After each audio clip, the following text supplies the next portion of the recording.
Hey guys, welcome back to my channel. I'm Sharon and this is Classy Shades Design. Hey fam, for today's video I have something special for you. We are doing a DIY face-off with Tammy from Glam Queen of DIY. Let's jump into our first project. So I started out by taking these 6 different colors of paint, all from the hue of blue, and of course white and some gray. So 3 from the family of blue, white, and gray. And I put them in some medicine cups and just added a little bit of water so that we can get ready to prepare these paints for our dirty pour that we're going to do. You want to mix just enough water so that your paint will be able to flow, but not that it loses too much of the pigment.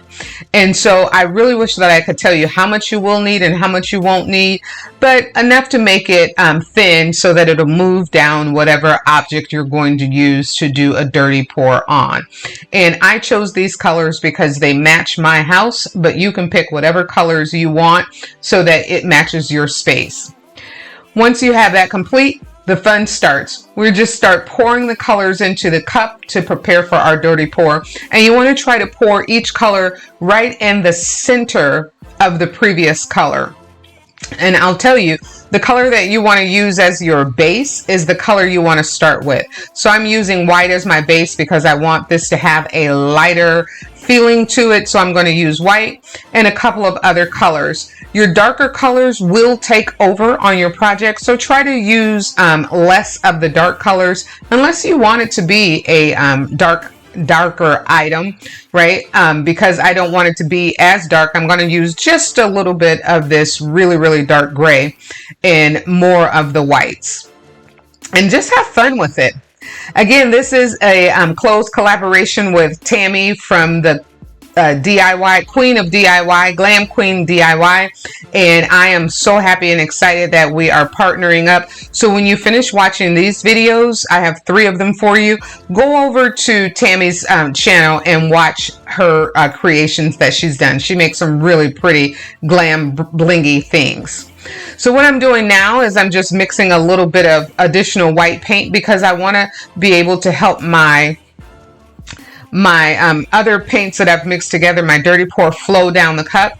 I don't want it to, it flows better if there's some liquid base to be able to flow down. If it's just dry, it gets kind of stagnant and caught on the glass. So I am pouring on a white base onto my vase. I also want to note that I painted the vase, primed it white before I started. So now I'm just pouring my dirty pour all on top of here. This is kind of refreshing and relaxing to see how it came out. And you can see how some of my gray is still stuck in there. So I'm just going to scoop up a little bit around the edges and just keep pouring it on top until my entire vase is finished. I'm trying to give you an aerial view, so it's really hard for you to see what's going on down along the side of that, and I do apologize. But I'll just keep picking up the paint and working it until I get it to look satisfactory to me, right? This is your own personal preference. You can make this work anyway, look any way you want. And so until I get the colors the way that I want them to flow, I'll just keep pouring the paint. And here I took the camera down so you can see it from a different direction. Look at how pretty that is. I think this is the way that I like it, and I'm going to allow this to dry just like this, and we will come back a little bit later after it's dry and clean up the rim. So of course we've let it dry overnight. I'm cleaning up the rim now so that it won't be all yucky, and we'll move on to the next step. Originally, I wanted to have this kind of a teardrop look effect around the top of it, and so I had cut out some vinyl to put around the top, but I absolutely did not like that after I removed the vinyl. So what you see me doing right here is actually fixing that issue that I had. So I just put a measured around the cup to give myself a line, an even line, and I put some painter's tape on, and I am just going to repair the original error the way that I thought I would have it the first time, and fix that so that we can move on with the project without having to scrap it. It's just a happy mistake. Everything is fixable. So using Tea Glitz glitter, I use Alti Glitz, and I will link that in the description box. I am using, this is Artemis Crystal, which gives it a really pretty bling. And I am fixing my mistake. And this is actually going to turn out even better than I thought, because the teardrops just didn't work. And you can also see that I used a little bit of Mod Podge and rubbed it throughout the vase to put some of the Artemis Crystal, to sprinkle it down the edges of the vase as well. Once I had that dried and everything the way that I wanted it to be, you know, we got to finish the look. So I came on in and added a little bit of bling by adding some of these mirrored squares that you can pick up at Amazon. And I will attempt to leave those linked down below. But I just finish the entire look out by adding the bling to it. If I can work with this paper that's on the back of it before my hot glue dries. But I lined this bling up along the edge the way so that it actually helps finalize everything and make it look nice.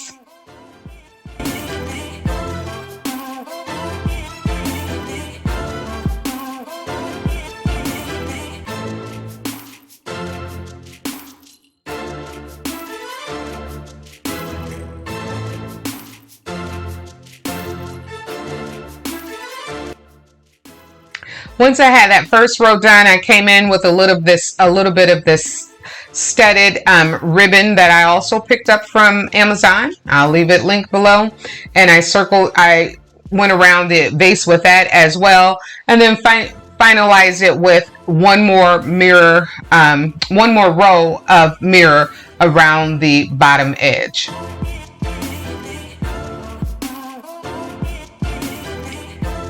And here, my friends, is the final look.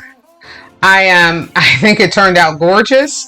I could still see the inside of the teardrop, so I decided to paint the inside and put a little glitter. But here's what it looks like when I styled it in my space. Just say that. It's beautiful. I love it. I love it. Tell me what you think. Leave me a comment down below. And let's move on to project number 2.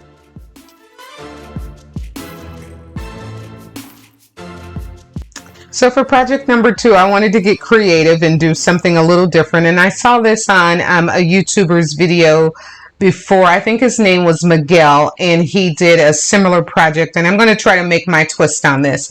So taking a pool noodle and cutting it in half, we're going to create our second vase. Again, I want to remind you to please go visit Tammy at Glam Queen of DIY. This is a close collaboration with Tammy and I, and we're creating centerpieces. I hope you enjoy my pieces, and I know you will enjoy what Tammy creates. So after I cut the pool noodle in half, I took my hot gun and one of these Dollar Tree ice buckets, and I started gluing this pool noodle, half of the pool noodle, onto the ice bucket.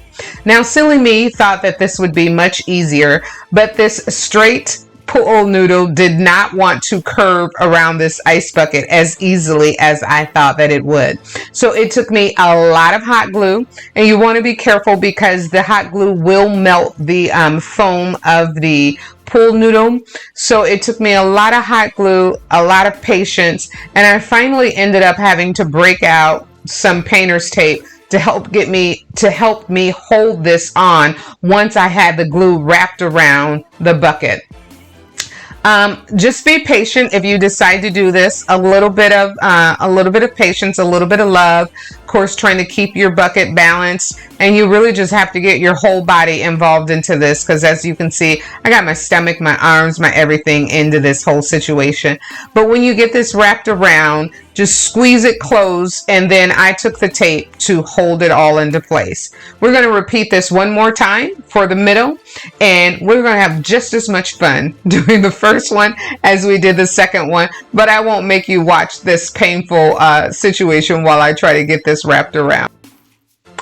Again, I used some painter's tape to help close it all in after I held this really close. And let me say this, before I applied the painter's tape, I let the glue cool. So it took me a lot of time of holding it together, getting it stuck to my fingers, but holding it together and pressing it in and allowing the glue to cool, and then applying the painter's tape so that it would give it some security. Before I put on the last layer, I wanted to cut off the little knobs that came on the ice bucket. So I pulled out my soldering tool, which also has a cutting knife on the top of it. And because this is just plastic, I was able to heat it and cut it and get that off of there. You could also do this probably with a good knife or a good utility knife, but it was much faster for me by using the soldering knife.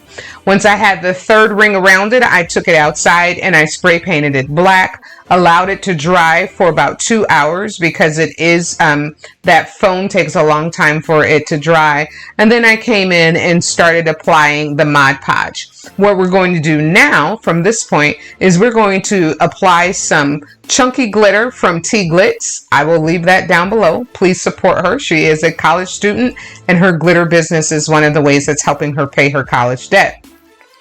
But I am going to apply a hefty amount of Mod Podge all the way around before applying my glitter.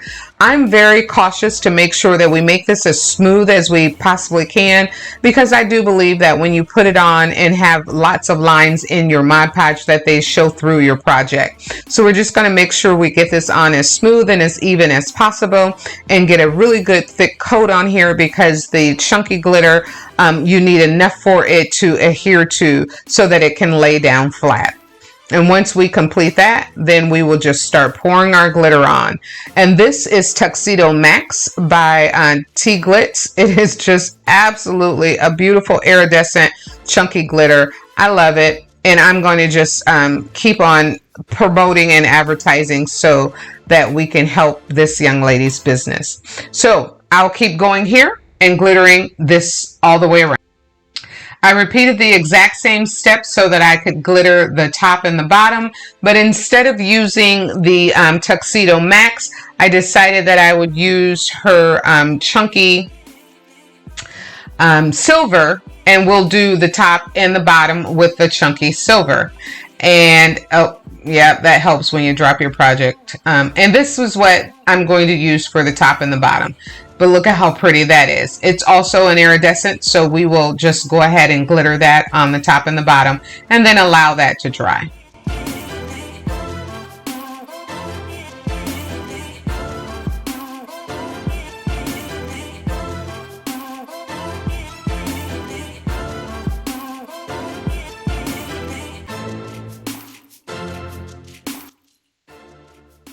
Once that was pretty much dry, there's still some wet spots on here, but we can still move on to the second phase. I came into the little dips that we have with some of the mirror tiles. Again, I'll have that link down below. And I decorated the top and the bottom with the mirror tiles to help finish out the look. I did this one layer or one stripe of mirror tile across the top and 2 stripes across the bottom, all the way around, to just give it a little bit additional glam. And you can see how pretty that glitter is, and it looks nice against those mirrors. Just fun. I love it. And this is what it looks like decorated in my space. I went ahead and added a little floral plant to it, and it's just adorable. This could be used in any room. You can decorate it with a real plant because it's an ice bucket so the water won't go through, or you can do a faux plant like I'm doing here. Tell me what you think, and now let's do project number 3. For our third and final video, I am going to take one of the chopping boards from the Dollar Tree, and I'm also going to use 5 of the Dollar Tree's thin tea light cup holders. I'm going to use a tall, 2 mediums, and 1 short. I always have to fight with these stickers that they put on the bottom. They are so hard to get off. They really need to market this glue and put it in a tube so we can use it. I always end up having to take them off by heating it up with my hot gun so that I can get the majority of the paper off the back of it. It's ridiculous how how sticky this stuff is. I really wish they would sell it. But be careful with using a heat gun because they can break. If it gets too hot, you could burn yourself. So just be careful. The next thing we're going to do is take I say use a new tube of glue because you want to have a really small hole in it. And so I'm just going to poke a really tiny hole into my E6000 tube here and trace along the rim of this tea light holder to be able to stick this to our chopping board. Now just use a really thin amount. That's why I used a really small hole, because this will show through. And then to give me a really quick adhesion to the chopping board, I'm using a really thin line again of the hot glue. And when you use the hot glue, make sure it's a small bead of, because the hot glue will show through when the project dries. And then try to get up all of your spider webs, because those your hot glue webs, because those will show as well. I'm lining this up along the rim of the base of the chopping board, and I will repeat this step for the other 4 cups until I have my project here. The next thing that I'm going to do is I'm going to take it outside and spray this with some Krylon. I'm going to use the Krylon glass spray, which will make it a really pretty blue tint, a blue hue to it, and bring it back in. Here's how it looks. Now I'm going to decorate this, and you can see where I have a little bit of too much glue was on it. If you paint it whatever color you want to paint this, you could use black, you could use silver, and it would cover that up. I wanted mine to be light and airy. My house is really light and airy, and I'm not bothered by that. Besides, when we finish decorating it, that will it will disappear. It'll be covered up. You'll see. Taking the 1 string of bling wrap, I'm going to wrap each one of the tea light holders around the top with this bling wrap. Now here's what's really cool about this design. The center that I have here, it looks empty, but this is where you will make this decorated every season. If you want flowers, if you want to put a little snowman in there, if you want to put another candle in there, you can use that to decorate based on the season and make it your own, right? It becomes so fun when you're able to use it versatile with other project ideas. I decided that I would just use some floral that I picked up from the Dollar Tree, and this is how it turned out. Now I did not glue this floral down because when I get ready to do another season design, I want to be able to change it out. But look at how pretty this turned out, you guys. Really, really quick and easy project that costs less than $7, all the items from the Dollar Tree. I hope you enjoyed this video. I got a chance to see all 3 projects. And remember, please go visit Tammy at the Glam Queen of DIY. I'll see you in our next video. Thanks for watching.